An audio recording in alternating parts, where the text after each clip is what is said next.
Apa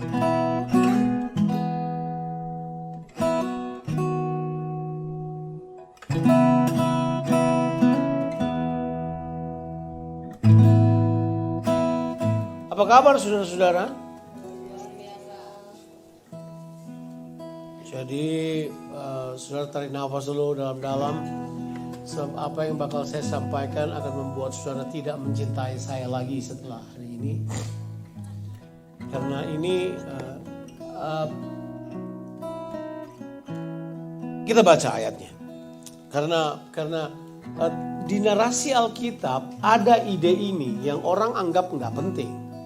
Tapi saya ambil waktu ini untuk beritakan pada saudara karena mungkin hamba Tuhan yang lain tidak akan bicarakan ini pada saudara. Karena mereka terlalu mengasihi saudara, jadi mereka tidak mau sampaikan ini. Jadi saya akan menyampaikan ini dengan sebuah catatan keberimbangan supaya saudara paham betul.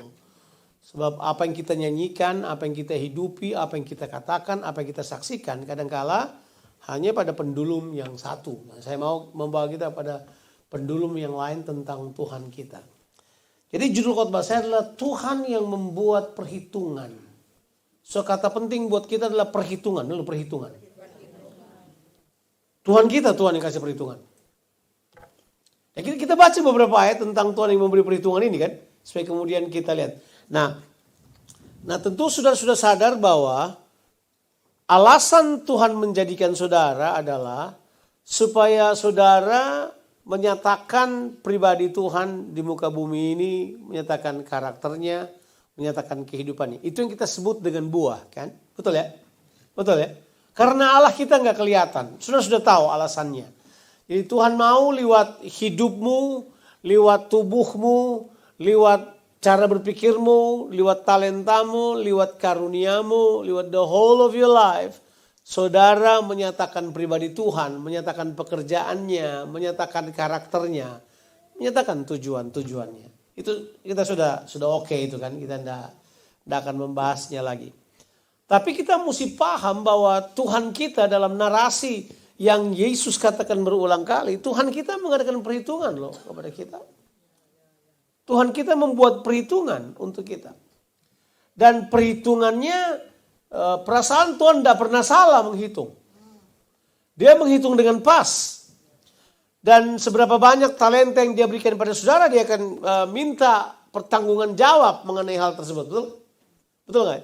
Nah, coba kita baca satu ayat dulu. Kita baca satu ayat ini dulu. Baru kemudian saya jelaskan konteksnya. Terus kita pindah ke ayat yang lain. Kemudian saya jelaskan konteksnya. Kemudian kita akan go through beberapa narasi di Alkitab atau perumpamaan di Alkitab yang memberitahukan hal tersebut. Yang pertama kita baca dulu Matius 18 ayatnya yang ke-25. Coba kita lihat ayat tersebut. Matius pasalnya ke-18 ayatnya yang ke-25. Saudara yang tahu konteksnya, saudara tahu ini adalah konteks pengampunan. Coba bilang dulu pengampunan. Pengampunan berdasarkan kasih. Ya. Nah ini adalah hal yang sangat kasar sih ya. Tetapi karena orang itu tidak mampu melunaskan hutangnya, bilang dulu hutang. Raja itu memerintahkan supaya dijual beserta anak istrinya dan segala miliknya untuk apa? Pembayar hutangnya. Waktu saya baca perumpamaan ini, perumpamaan ini Yesus sedang menceritakan tentang apa? Mengampuni, bilang dulu mengampuni. Ternyata pengampunan tidak datang free buat saudara. Pengampunan datang dengan tanggung jawab untuk saudara melakukan itu kepada orang lain di sekitar saudara. Saudara tanggung jawab, ada buah yang harus saudara nyatakan setelah saudara menerima pengampunan, betul nggak? Kalau saudara telah menerima pengampunan, maka di dalam saudara ada kemampuan untuk memberikan pengampunan kepada orang lain yang bersalah kepada saudara. Dan tentu coba cari ayat yang berkata di sekitar situ yang berkata begini. Bahwa bukan 7 kali tapi 70 kali 7. Ayat berapa itu? Bilang tuh 70 kali 7. Kalau saya bilang 70 kali 7 apa namanya itu? Perhitungan. Count. Dia counting. Dia kasih tahu 70 kali 7. Dan itu bukan cuma karena jumlah. Bukan. Tapi itu menunjukkan bahwa God membuat perhitungan soal pengampunan dalam kehidupan kita. Kalau kamu udah mengampuni orang lain, dia tanya berapa kali kamu terima pengampunan? Kok kamu udah mengampuni orang lain? Saya membayar utangmu saya membebaskan utangmu 1 miliar. Orang berutang pada kamu 100 ribu. Kamu gak bisa. Kamu ngamuk, kamu marah, kamu mencabi, kamu mencakar. Dan kamu pikir hal itu oke? Enak aja. Atau kamu kikir, kamu culas, kamu menahan dirimu. Tuhan bilang apa itu? Dia buat perhitungan. Dan jelas perhitungannya matang. Dia nggak sembarang. Oke, kita pindah ke perumpamaan yang lain. Mungkin kita balik ke 18 dulu. Kemudian kita lihat Matius 18 ayatnya yang ke-23. Tadi kan 25. Coba mundur ke 23. Supaya ada sebuah statement yang ditulis di situ. Sebab hal kerajaan sorga seumpama seorang raja yang hendak mengadakan perhitungan dengan hamba-hambanya. Ya, garis bawahi dulu ini, garis bawahi. Kita tidak pernah dengar khotbah ini kan? Oh, Tuhan mengasihi kaum. No. Dia perhitungkan. Oh enggak, Tuhan enggak menghitung. Dia menghitung tuh. Enggak ya? Narasi ini kita anggap enteng gitu maksud. Apakah ini cuma kebetulan ditaruh situ? Enggak salah. Enggak. Ini di Alkitab ditulis dengan jelas. Kalau saudara nanti baca, ini kan Matius berjalan kan. Dari pasal 13 ada banyak perumpamaan tentang kerajaan sorga. Pasal di sini bercerita tentang bagaimana dia melakukan perhitungan dengan hamba-hambanya soal pengampunan. Kamu telah menerima pengampunan, kamu harus berikan pengampunan kepada orang lain. Kalau kamu yang telah menerima pengampunan dan kamu tidak mengeluarkan buah pengampunan pada orang lain, that is your problem. That is your problem. Oh, nggak ada kasih ya Bapak kita. Kasih sudah sangat berlimpah. Aduh, udah. Kasih sudah sangat berlimpah, dia telah menutupi segalanya. Tapi kasih tidak membuat orang buta terhadap tanggung jawab. Makanya kalau saudara berpikir kasih tanpa tanggung jawab, itu namanya kebodohan, itu penipuan namanya. Itu bukan kasih, itu hawa nafsu sebenarnya. But that's the way it is. Oke, sekarang kita pergi ke pasal 25. Nah, pasal 25 ini kita sudah ada di ujung sebelum penghakiman yang terakhir. Dan sudah baca tentang perumpamaan. Kalau sudah pasal 25, coba kita baca pasal 25 ayat yang 19. Kalau ini perumpamaan tentang talenta. Tadi kan tentang pengampunan. Ini sekarang perumpamaan tentang apa? Talenta. Coba kita baca. Pasal 25 ayat yang ke-19. Sama juga. Lama sesudah itu, pulanglah tuan hamba-hamba itu. Lalu mengadakan perhitungan dengan mereka. Saya coba-coba cari tahu kata perhitungan ini bahasa aslinya apa. Ternyata kata perhitungan itu berasal dengan satu kata yang sama dengan kata firman, logos. Ini logon kata yang dipakai. Dua kata ini menggunakan kata itu. Kata logos. Dia bisa diartikan sebagai hikmat yang tertinggi, bisa jadi firman Allah, tapi dia juga bisa punya pengertian apa? Perhitungan. Account, taking account. Matius 25 ayat yang 19. Itu dibilang begitu. Lama sesudah itu pulanglah tuan hamba-hamba itu. Lalu mengadakan perhitungan dengan mereka. Kalau saudara baca kisah di atasnya, dari ayat yang 14, ada seorang kaya memberikan hamba-hambanya 5 talenta, 2 talenta, dan 1 talenta, kemudian dia pergi. Betul ya? Kemudian mereka menjalankan talentanya. Alkitab bilang lama sesudah itu. Pulanglah tuan hamba-hamba itu dan mengadakan perhitungan dengan mereka. Kalau Tuhan mengadakan perhitungan, apakah saudara tidak perlu menghitung? Just asking. Artinya ini yang saya bilang, keberimbangan message kita. Keberimbangan kita melihat firman Tuhan. Sebab ada banyak orang yang menceritakan tentang kasih Allah. Mereka kaget kenapa Tuhan menghukum orang yang tidak melakukan kehendaknya. Ya kan? Katanya Allah mengasihi. Tidak ada hukuman buat kita. Tapi kenapa di ujungnya Yesus berkata, nyala kamu membuat kejahatan. Kenapa ada statement kayak begitu? Kenapa kemudian kita kehilangan pemahaman bahwa at the end of the day kamu harus mengadakan perhitungan. Karena Tuhan akan mengadakan perhitungan dengan kamu.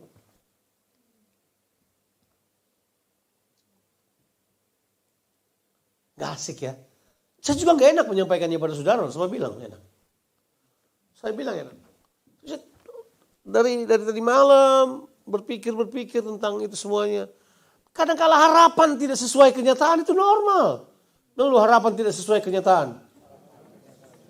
Terus kamu marah kan? Kita marah sama Tuhan kan?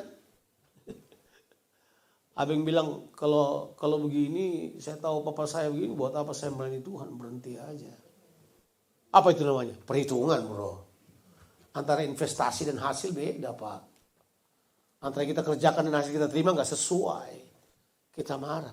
For some reason kita menganggap bahwa itu tidak oke sih. Mengadakan perhitungan nggak oke. Kayaknya nggak kasih kalau nggak ada perhitungan.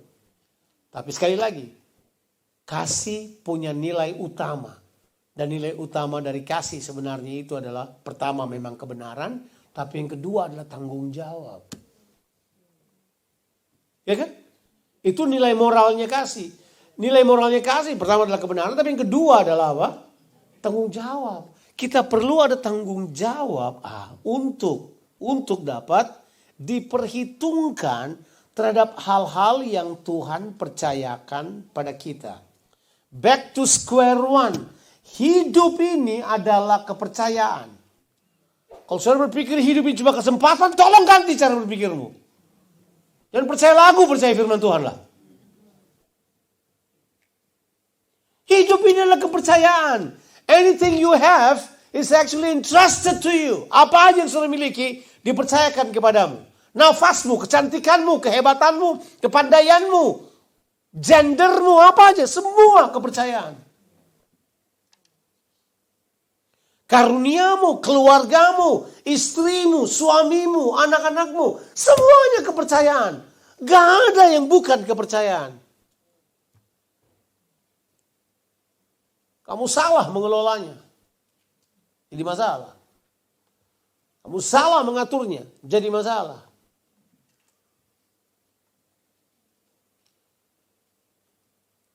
Okay, let's do some stories now. Di Alkitab. Sudah biasa, sudah telah mendengar saya mengkhotbahkannya berkali-kali.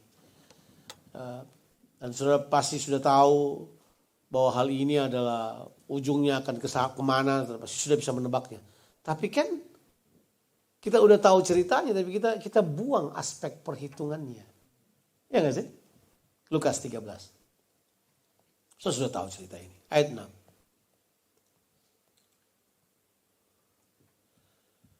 Itu perumpamaan tentang apa? Pohon ara yang tidak berbuah. Ada aspek perhitungan gak sih? Yes, perhitungan banget. Walaupun dia telah membuang aspek-aspek yang harusnya penting. Misalnya dia sudah tidak mempertimbangkan lagi alasan mengapa tidak berbuah. Karena memang ini pohon ara tumbuh di kebun anggur. Harusnya kan salah tumbuh. Harusnya salah pengelola ini. Harusnya kamu cabut dari awal. Karena pohon ara jangan tumbuh di kebun anggur, harus tumbuh. Tapi biasanya itu terjadi memang. Ya, dia bilang ini, seorang mempunyai pohon ara yang tumbuh di kebun anggurnya, dan ia datang untuk mencari buah pada pohon itu, tapi ia tidak menemukannya. Waktu kita membuat tema tahun ini, saya berpikir mau ambil ayat ini atau mau ambil ayat yang kemudian kita pakai sebagai ayat kita. Matius 21. Saya pilih Matius 21 karena it's the same prospect. Walaupun mungkin penjelasannya harus lebih teologis yang harus kita bahas di Matius 21. Tapi kalau dibaca ayat ini simple saja. Tuhan cari buah. Gitu kan? Tuhan cari buah gak? Kalau dia tidak menemukannya, dia tetap mengasihimu. Tapi ada aspek kekecewaan gak kalian baca? Wah. Terus dia menghitung. Coba. Tapi ia tidak menemukannya. Ayat 7. Coba kita lihat perhitungannya. Lalu ia berkata kepada pengurus kebun anggur, kayaknya udah 3 tahun deh ya. Dia tidak bilang 1 tahun, dia tidak bilang 6 bulan. Ya, specific. Length of time. Sudah 3 tahun, aku datang mencari buah pada pohon ara ini, dan aku tidak menemukannya.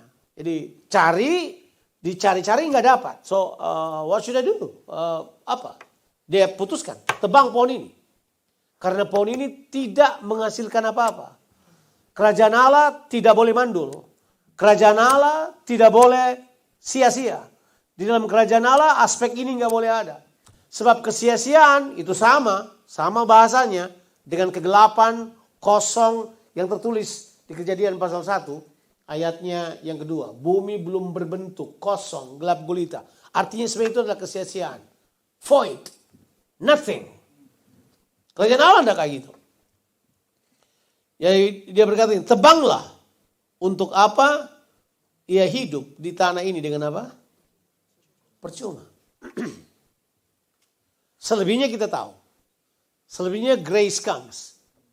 But when grace comes, it comes also dengan perhitungan. Betul gak sih? Betul gak? Bahwa grace datang dengan perhitungan. Coba kita baca. Orang-orang tidak membaca kan narasinya. Coba kita baca. Ayat yang ke-8. Jawab itu Tuhan, biarkanlah dia tumbuh tahun ini lagi. Aku akan mencangkul tanah sekelilingnya dan memberi pupuk kepadanya. Perhitungan lagi ada investment harus dibuat. Pekerjaan harus ditambah. Harus ada orang yang taruh pupuk di dalamnya. But again, is it stop there? No, baca ayat berikutnya. Ayat 9. Mungkin tahun depan ia berbuah. Jika tidak, kita nggak suka cerita ini. Nobody likes this story. The story is not a happy ending. But the narrative is real. Kalau sudah baca latar belakang dari cerita ini, ada orang yang sedang membandingkan tentang orang-orang yang mati, dibunuh, dan ketidakadilan mereka alami. Yesus berkata gini, apapun bisa terjadi pada siapapun. Tapi the fact is, kamu tetap harus berbuah. Jangan pakai alasan orang lain bahwa kamu tidak berbuah. Jangan pakai alasan salah tempat kamu tidak berbuah. Jangan pakai alasan kamu salah tempat ada di garam makanya kamu tidak berbuah. Jangan bilang karena pengajaran tidak peduli apa yang kamu alami. Perhitungannya adalah kamu harus berbuah. Kayaknya kurang masuk akal ya. But that is a story again. Narasinya kayak gitu. Cuman kan narasi ini kita tidak mau bahas, tidak mau dibakar, kita takut. Seolah-olah Tuhan mengadakan perhitungan. Kalau saya bilang Tuhan mengadakan perhitungan, memang kenapa? Tidak boleh. Dia jadi Tuhan yang tidak menguasai kehidupan saudara ya. Dia nggak jadi Tuhan yang mengasihi kamu ya. Oh yeah, He loves you. Trust me, 100% He loves you. But when He asks responsibility, that also because He loves you and He wants you to grow.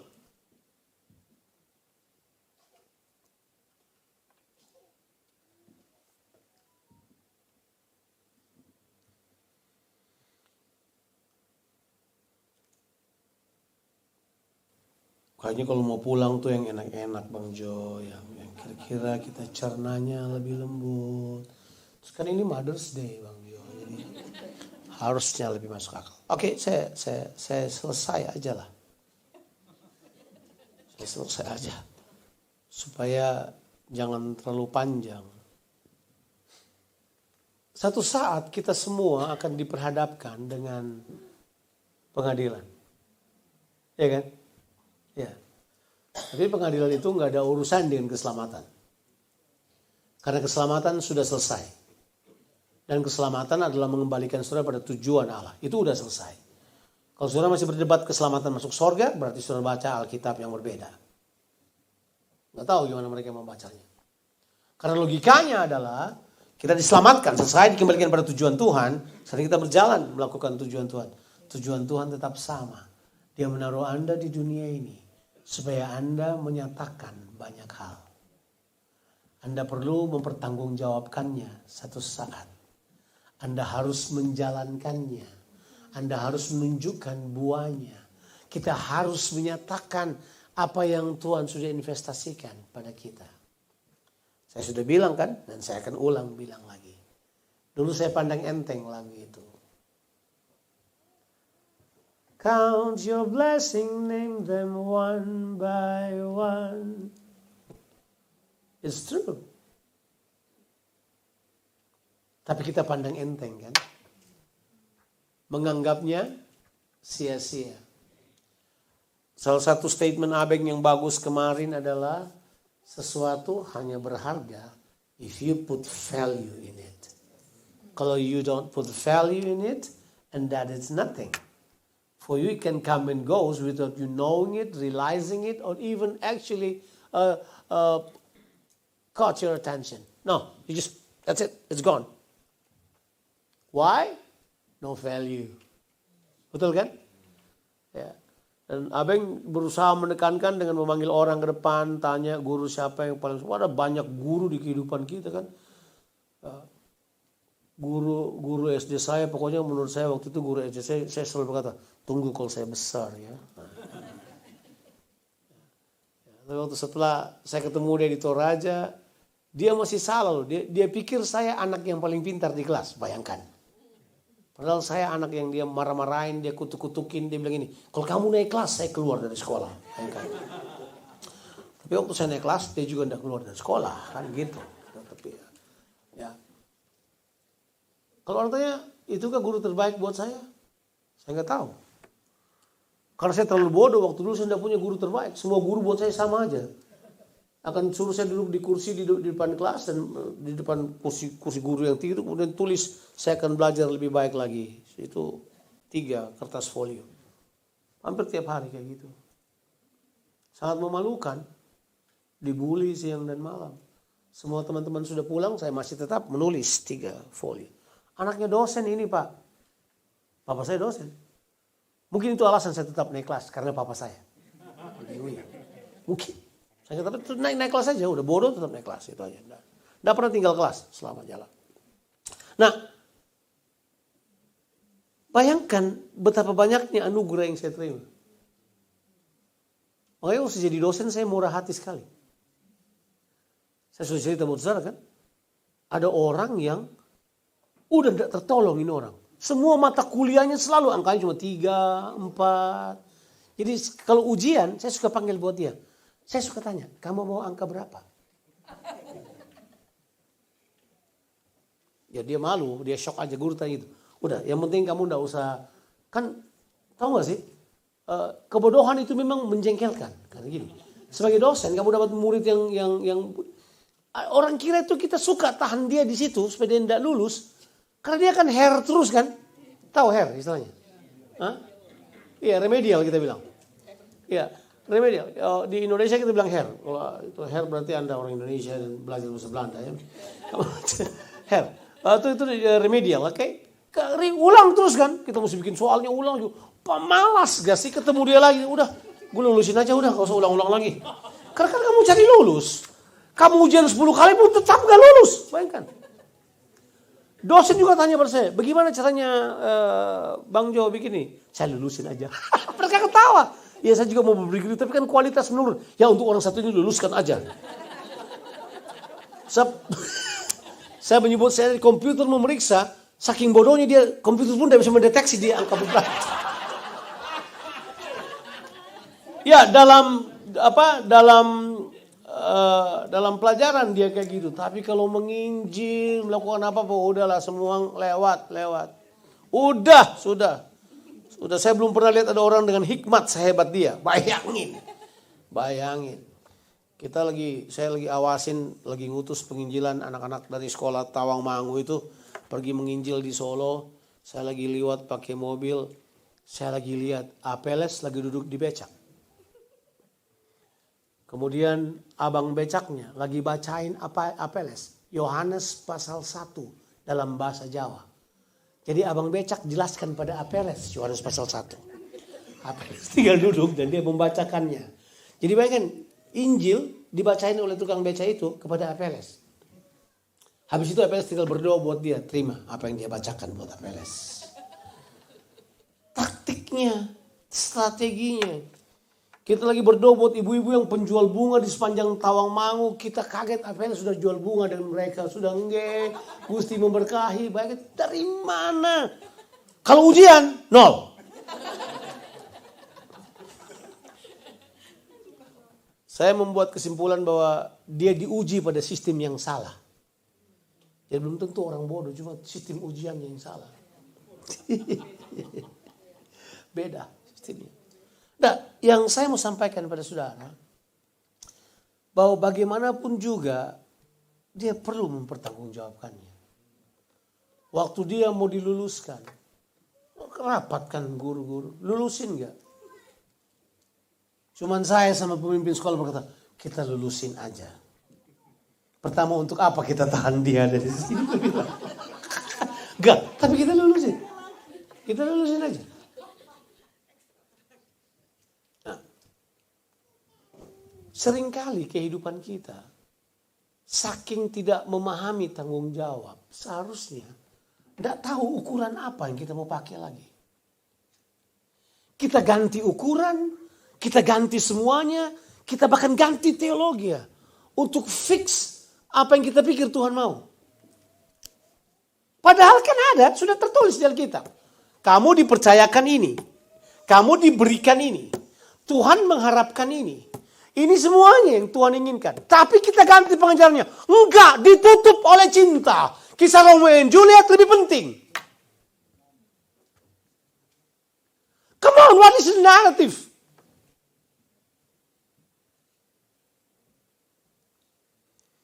Bang Jo udah tidak mengkhotbahkan kasih ya? Enggak, saya masih. I believe in love. Saya nggak bisa ada di sini kalau nggak ada kasih yang dinyatakan dari orang-orang yang mengasihi. Tiba-tiba saya ingat. Ini nama ini suka selalu lupa. Seorang yang mengajar sejarah namanya Brad Knowles. Brad Knowles. Panokan namanya Brad Knowles. Masih kata Brad Knowles. Brad Knowles itu orang cacat. Dia karena tidak mendengar, tidak bisa ngomong dengan baik.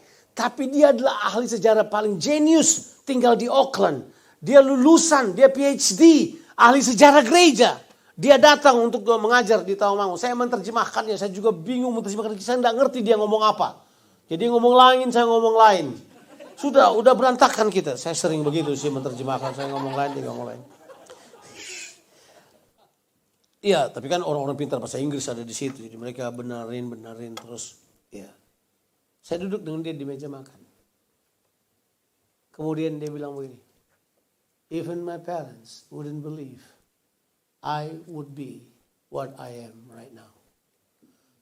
Sedangkan bapak saya pun tidak akan percaya. Saya sekarang ada di tempat di mana saya ada sekarang. Profesor. Karena waktu dia kecil, gurunya semua menyerah. Karena guru bilang lain, dia mengerti lain. Ya kayak saya waktu kecil, exactly sama. Jadi kemudian saya lihat kehidupan ini orang luar biasa sekali. Tapi dia bilang, dari semua kehidupannya, ada seorang guru yang panggil dia dan bilang buat dia, Brad, you are special. Cuma kata itu aja. Apa spesialnya kata itu? Karena ada kata spesial di situ. Makanya dia jadi spesial. Brad, you are special. Dia berubah. Dia belajar. Orang belajar 2 hari sudah mengerti, dia harus belajar 20 hari untuk mengerti. Tapi dia lewati seluruhnya. Dia berhasil. Hebat banget. Tulisan-tulisannya mengubah cara saya memandang sejarah gereja, melihat sejarah gereja. Ada banyak hal. Saya kemudian menjadi pengajar sejarah gereja setelah itu. Karena saya kemudian belajar apa yang dia ajarkan. Coba saudara pikirkan. Hanya kata itu. Apakah itu bukan berarti kasih dari seorang ibu yang cuma hargai dia sambil berkata, Brad, you are special. Baik. Coba siapa aja. You are special. Kita sudah katakan itu pada semua orang. Kita spesial. Tapi spesial itu kan mengandung tanggung jawab. Tidak ada special for nothing kan. Namanya aja special. Special sama nothing tidak bisa ketemu. Tidak bisa berenang bersama mereka. Tidak bisa minum kopi mereka berdua. Karena special and nothing itu tidak bisa ketemu. Special itu punya bobot. Nothing menguap. Special ada bobotnya. Ada sesuatu yang harus disampaikan. Disitulah kita kemudian mengadakan perhitungan. Jadi PR-nya begini. Ulang dari sini. Tolong. Coba hitung. Apa yang Tuhan sudah berikan buat saudara. Syukuri itu. Tapi ketahui itu. Bahwa Tuhan akan memberi perhitungan satu saat untuk hal tersebut. Dia. Kelihatan dia kasih cuma-cuma. Tapi kalau dia mau menghitung kembali. Dia harus menghitungnya. Nah. Sekali lagi. Khotbah kayak gini kamu tidak akan dengar 2 kali dalam tahun ke depan. Saya sudah yakin. Karena ini adalah sebuah khotbah yang hanya challenge tanggung jawabmu.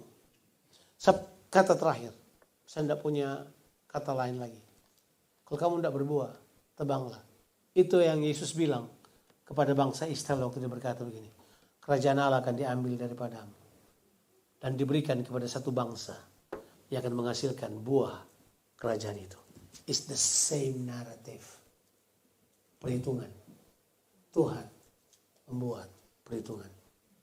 Saya sangat kejam dengan diri saya, percayalah. Sama orang lain saya sangat murah hati. Saya gampang lah. Tapi untuk diri saya sangat kejam. Saya berhitung parah dengan diri saya. Saya hitung apa yang Tuhan berikan buat saya. Saya perhitungkan. Saya perhitungkan baik. Jadi kalau apa yang saya nggak hitung, maafkan. Anda tidak termasuk dalam perhitungan saya. Tapi itu jelas, saya menghitung. Saya mulai menghitung apa yang Tuhan berikan buat saya. Karena saya susah percaya bahwa itu Tuhan berikan buat saya. Saya susah percaya bahwa Tuhan berikan kepada saya kemampuan untuk mengajar misalnya. Saya memilih jalur generalisasi. Oh, karena saya orang Ambon, mungkin menyanyi dan main musik itu Tuhan kasih buat saya. Saya tempuh jalan itu. Karena itu adalah jalan generalisasi. Jalan umum. Orang Ambon ya gitu. Orang Chinese ya bisnis. Orang ini ya kaya. Orang Medan ya terserah. Nggak maunya gue bilang kan. Lebih tahunya kalian dari aku. Biar gue ya lawyer. Nanti jangan nanti sudah cuma ingat yang itu, saya nggak mau cerita itu. Oke, kita selesai. We have to stop now. Di dalam ini kita ulang lagi 1 Petrus pasalnya yang keempat. Ayatnya yang ke-10. Ada kesan perhitungan nggak di situ? Coba kita lihat dulu. Layanilah seorang akan yang lain sesuai dengan, kita sudah baca ini berkali-kali kan? Udah ada kali, 20 kali kita baca. Layanilah seorang akan yang lain sesuai dengan karunia yang telah diperoleh tiap-tiap orang. Sebagai apa? Biarlah pengurus yang baik. Apakah Anda pengurus yang baik dari apa yang Tuhan berikan?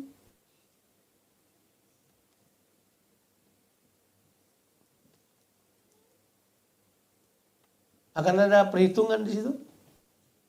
Ada dong. Ada.